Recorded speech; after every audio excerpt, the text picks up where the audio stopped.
Welcome to Time News Studios.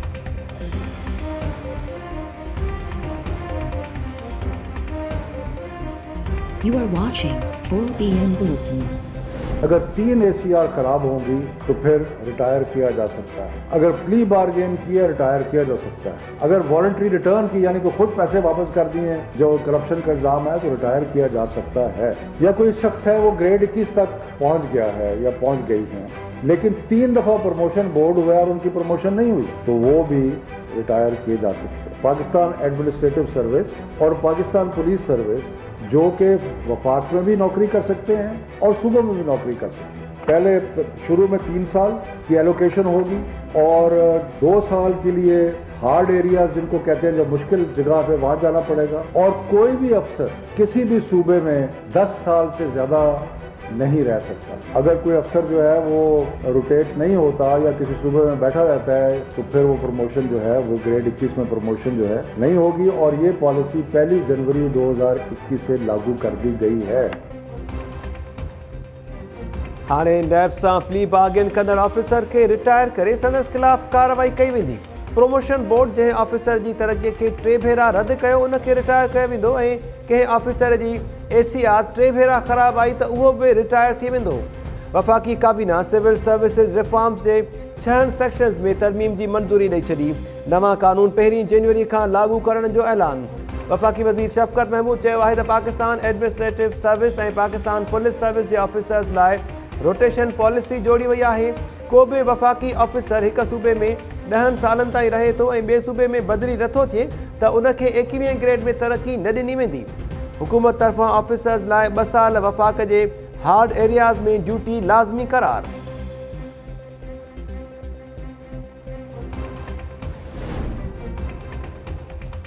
वॾे वज़ीर मुराद अली शाह ख़िलाफ़ नैब रेफरेंस नैब न्याज़ी गठजोड़ जो नतीजो आहे। सिंध हुकूमत जी साख खे नुक़सान पहुचाइण लाइ इहो सभु कयो पियो वञे जेको मनसूबो कराची खे सस्ती बिजली फ़राहम करे रहियो आहे। नैब उन ते सवाल करे रहियो आहे।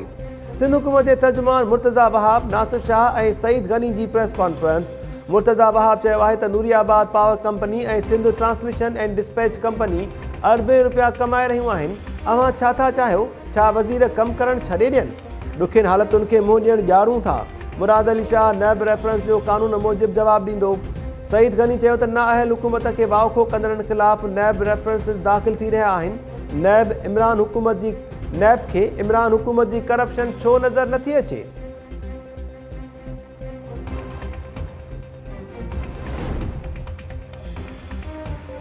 वज़ीर आज़म तरफ़ां वज़ीरिस्तान में अॼु खां इंटरनेट 3G ऐं 4G सहूलियत खोलण जो ऐलान। ॾखण वज़ीरिस्तान जे इलाइक़े वाना में कामयाब जवान प्रोग्राम खे ख़िताब दौरान वज़ीर आज़म चयो आहे त आर्मी चीफ ऐं BGISI सां ॻाल्हियुनि बाद दहशतगर्दनि तरफ़ां इम्कानी तौर 3G ऐं 4G इस्तेमालु करण वारे मामले जो जाइज़ो वठंदासीं।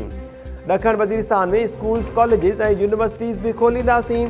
हुकूमत वज़ीरिस्तान में ज़ैतून जो इनक़लाब आणींदी जंहिं बाद असां ज़ैतून जो तेल एक्सपोर्ट कंदासीं।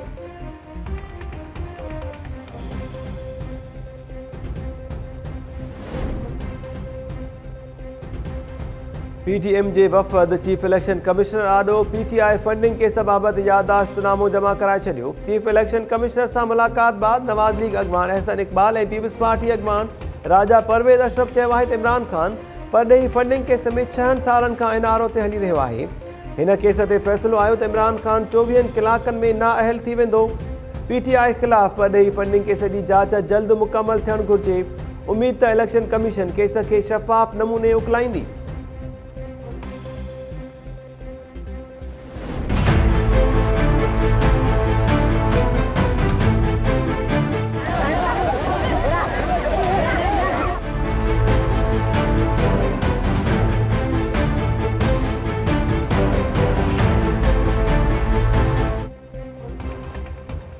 PS 52 उमरकोट में नंढी चूंड में मुबैना धांधली ऐं कारकुननि जी गिरफ़्तारियुनि ख़िलाफ़ PP मुख़ालिफ़ पार्टीज़ जो धरणो। उमरकोट शहर जे अलाहवाला चौक ते एहतजाज दौरान अरबाब ग्रुप पीर पागारे ऐं शाह महमूद कुरैशी जी हामियुनि जो वॾो अंग मौजूदु। मुज़ाहिरीन जो चवणु आहे त पुलिस हुक्मरान जमात जी चुर्च ते 8 कारकुननि खे गिरफ़्तार कयो आहे।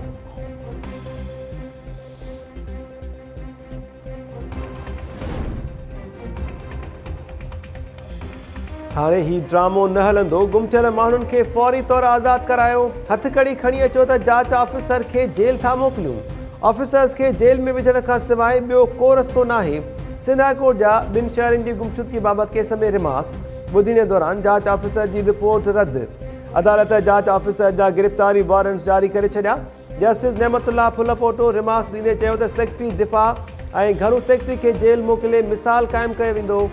अदालत CPO कराची, घरू खाते ऐं वफ़ाक़ी इदारनि खे नोटिस जारी कंदे 17 फरवरी ते जवाब तलब करे वरितो। हिरासती मर्कज़नि में क़ैद माण्हुनि जा तफ़सील बि पेश करण जो हुकुम।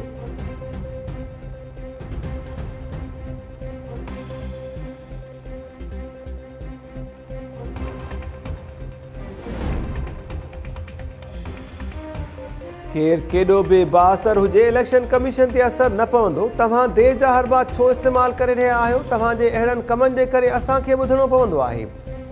इलेक्शन कमीशन तरफ़ां फैसल वाबडा जी नाअहलीअ लाइ दरख़्वास्तुनि ते ॿुधण दौरान वफ़ाक़ी वज़ीर जे वकील ते कावड़ जो इज़हार। ॿुधण दौरान फैसल वाबडा जे वकील सां मुखातिब थींदे चीफ इलेक्शन कमिश्नर चयो त इलेक्शन कमीशन कंहिंजे बि दबाव में न ईंदी। फैसल वाबडा जे वकील हिकु भेरो ॿीहर नाअहलीअ जी दरख़्वास्तुनि ते एतराज़ वारे छॾिया। ॿुधण दौरान फैसल वाबडा जे वकील दलील ॾींदे चयो त इलेक्शन कमीशन वटि नाअहलीअ जूं दरख़्वास्तूं ॿुधण जो इख़्तियार न आहे। इस्लामाबाद हाई कोर्ट में बि नाअहलीअ जी दरख़्वास्त दाख़िल थियल आहे। इलेक्शन कमीशन फैसल वाबडा खे जवाब जमा कराइण लाइ आख़िरी मोहलत ॾेई छॾी।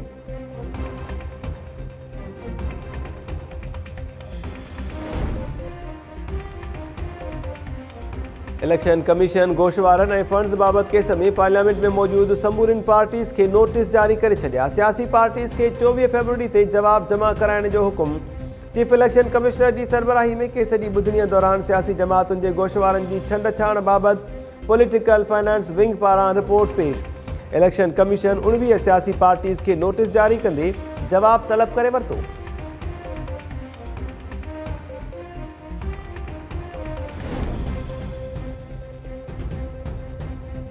Sindh high court sales tax जी शिकत 3 ऐं 4C खे गैर आइनी करार ॾेई छॾियो। फाइनेंस एक्ट 2017 में सेल्स टैक्स तरमीमूं कलअदम करार। अदालत सेल्स टैक्स जी शिकुनि में तरमीमुनि ख़िलाफ़ दरख़्वास्तुनि ते फ़ैसिलो ॿुधाए छॾियो। सिंध हाई कोर्ट में 25 खां वधीक फैक्ट्रीज़ तरफ़ां सेल्स टैक्स में तरमीमुनि ख़िलाफ़ दरख़्वास्तूं दाख़िल कयूं वयूं हुयूं। दरख़्वास्त गुज़ारनि मौक़िफ़ इख़्तियार कयो त क़ानून मूजिबि सेल्स टैक्स बाबति फ़ैसिलो काबीना करे सघे थी। फ़र्द वाहिद खे अहिड़ो को बि इख़्तियार नथो ॾेई सघिजे।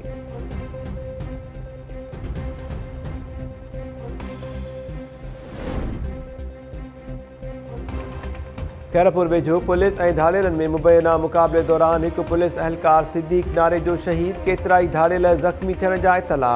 पुलिस ऐं धाड़ेलनि में फायरिंग सबबि इकनॉमिक ज़ोन वारो इलाइक़ो जंग जो मैदान बणियल। ज़िले जे मुख़्तलिफ़ थाननि जा अताला ऐं ॻरी मशीनरी तलब।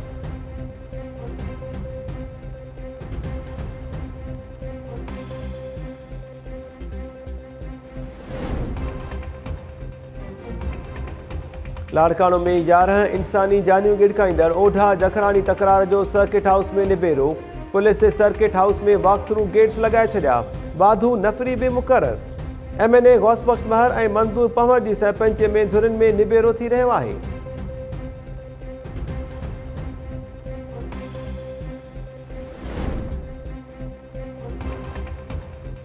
नैब इरफान मंगी सूधो 7 DGs खे तरक्की ॾियण जी मंज़ूरी ॾेई छॾी।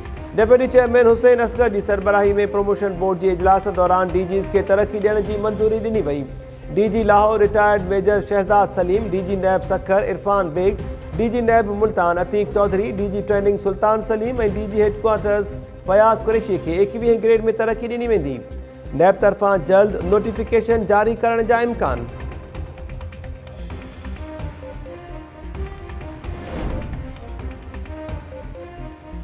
सिंध जे कामोरनि जूं मुक़ररियूं ऐं बदिलियूं। पोस्टिंग जे इंतज़ार में वेठल 17 ऐं 18 ग्रेड जे चैन ऑफिसर्स खे पोस्टूं मिली वयूं।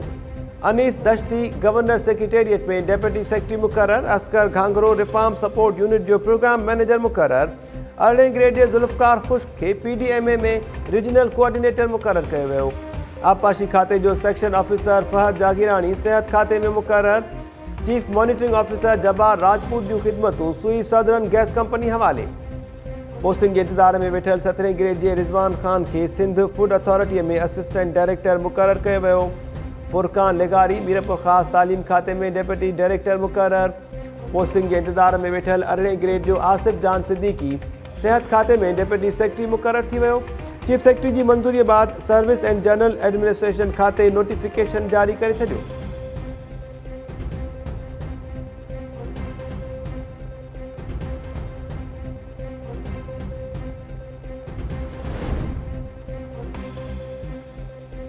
सखर ऐं रोहड़ी खे मिलाइण लाइ सिंधू दरिया ते नई पुल जल्द तामीर करण जो हुकुम ॾिनो वियो। सिंध हाई कोर्ट सखर में ख़ुर्शीद शाह जी पिटीशन ते ॿुधणीअ दौरान NHA अमलदार पेश धुरिन जा दलील ॿुधण बाद अदालत हुकुम ॾिनो त पुल तामीर करण बाबति 2 महीननि अंदरि फिज़िबिलिटी रिपोर्ट जमा कराई वञे। बजट ते नज़रसानी ते मवासिलात वारी वज़ारत आॾो जवाब जमा करायो वञे। अदालत पुल जी अॾावत लाइ फंड्स जारी करण बाबति इंतज़ामनि ते अमल करण जो बि हुकुम ॾेई छॾियो।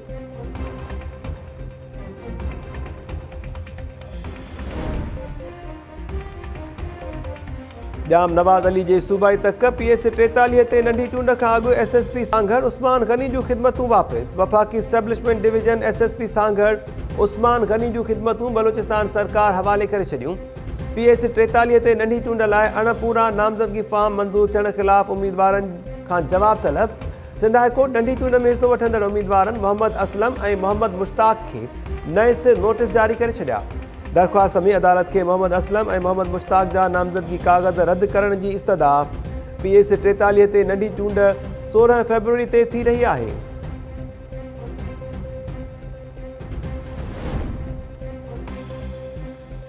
मदेजीअ में खूनी तकरार तां 5 ॼणनि जे क़त्ल बाद पुलिस अटालनि जो जवाबदारनि जी गिरफ़्तारी लाइ बरोच ॻोठ समेत मुख़्तलिफ़ इलाइक़नि में ऑपरेशन।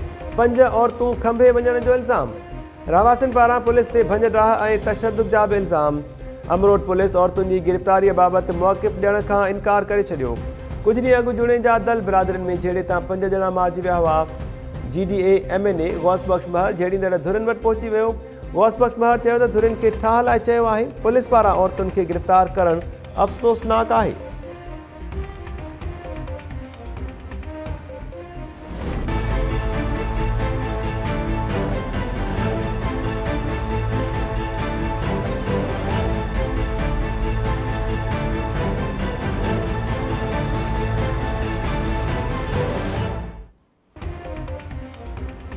अमेरिका जो नओं चूंडियल सदर जो बाइडन अॼु उहिदे जो हलफ़ खणी रहियो आहे। वॉशिंगटन में हलफ़ बरदारी जूं तयारियूं मुकमल। हलफ़ बरदारी जी तक़रीब पाकिस्तानी वक़्त मूजिबि राति 9:30 वॻे थींदी। तक़रीब जे मौक़े ते वॉशिंगटन में सिक्योरिटीअ जा गैर मामूली इंतज़ाम। 25,000 नेशनल गार्ड्स मुक़ररु। स्क्रीनिंग दौरान 12 सिक्योरिटी एहलकारनि खे हटायो वियो। अमेरिकी सदर ट्रंप तरफ़ां अलविदाई ख़िताब में जो बाइडन जी कामयाबीअ लाइ दुआऊं।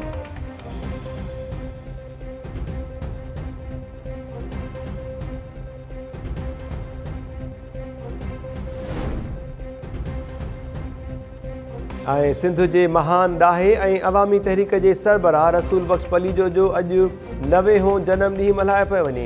अवामी तहरीक ऐं सिंधियाणी तहरीक तरफ़ां सालगिरह तक़रीबुनि दौरान रसूल बख्श पलीजो खे भेटा पेश। समाजी राब्तनि वारी वेबसाइट ते HBD रसूल बख्श पलीजो टॉप ट्रेंड बणिजी वियो।